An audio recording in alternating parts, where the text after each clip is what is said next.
कंठ में श्री कृष्ण का चक्र।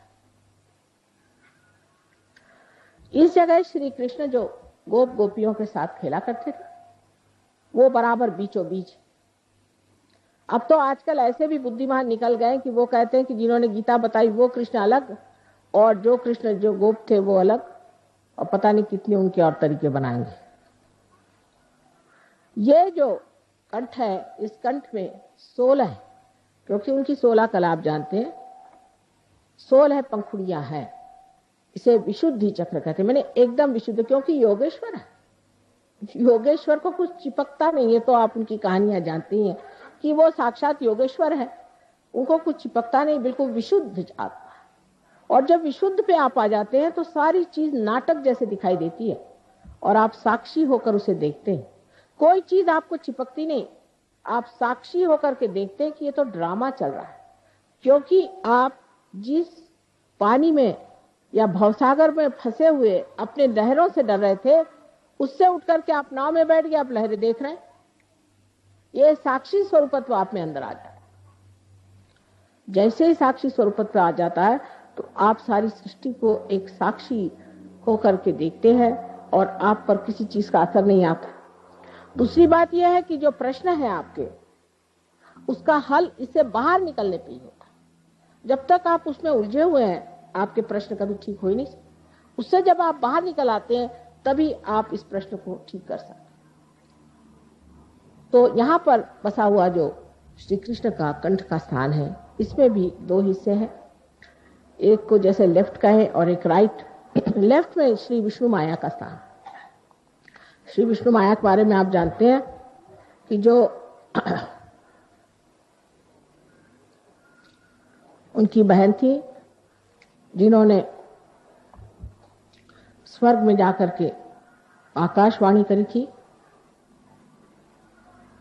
बादलों में से गरज कर कहा था कंस से कि तेरा मारने वाला अभी जीवित है। वही आकाशवाणी आज भी कार्य करती है। जो बिजली है ये भी कार्य करती है। और आप कभी देखिएगा तो आपको आश्चर्य होगा कि हमारे भी फोटो बड़े कमाल के आते हैं। और जो ये कैमरा जिसे हम सीधी सादी चीज समझते हैं, इसने ऐसे ऐसे हमारे फोटो निकाल दिए हैं कि आप हैरान हो जाइएगा। यहाँ तक कि बादलों में तक हमारे फोटो आते हैं। ये आकाशवाणी का कार्य है, ये विष्णु माया है। इस विष्णु माया पर ये कहना है कि जब हमें भाई बहन का विचार नहीं रहता, जब हमारे अंदर ये शुचिता नहीं, हम जब दूसरी औरतों के और बुरी निगाह डालते हैं, तब भी ये चक्र पकड़ जाता है। या किसी कारणवश हम ये सोचते हैं कि हम पापी हैं, हम दुष्ट हैं, और इस तरह की बेकार की अपने बारे में न्यून कल्पना कर लेते हैं, तब भी ये चक्र पकड़ता है। ये कल्पना कहीं कहीं बहुत ज्यादा मैं देखती कि हम तो पापी हैं, क्योंकि रात दिन जो आता कहता तुम लोग पापी हो, ये संसार पापी है, और जो बताने वाला वो कौन बड़ा धर्मात्मा है। ये सब बातें सुन सुन के मनुष्य अपने को इतना नीचा गिरा लेता है कि उसकी ये लेफ्ट विशुद्धि पकड़ती है, और इसके पकड़ जाने से अगर हृदय में भी पकड़ आ जाए तो अनजाना जैसी बड़ी घातक बीमारियां हो जाती है। रात दिन कभी पत्नी, कभी पति, कभी घर, कभी समाज, किसी भी औरत में ये हमेशा भरते रहता है कि तुम बड़ी खराब। उस वक्त ये चक्र पकड़ जाता है और इससे अनेक बीमारियां हो जाती, पर सबसे घातक बीमारी इसकी अनजाना की है।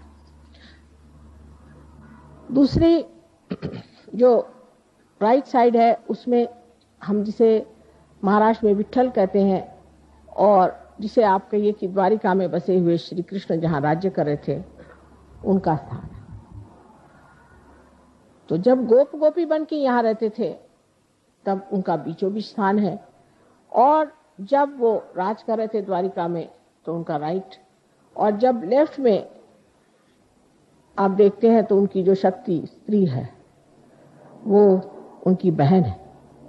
बीचों बीच में श्री कृष्ण की राधा, और इधर उनकी रुक्मिणी, उनकी पत्नी जो थी वो उनकी शक्ति थी।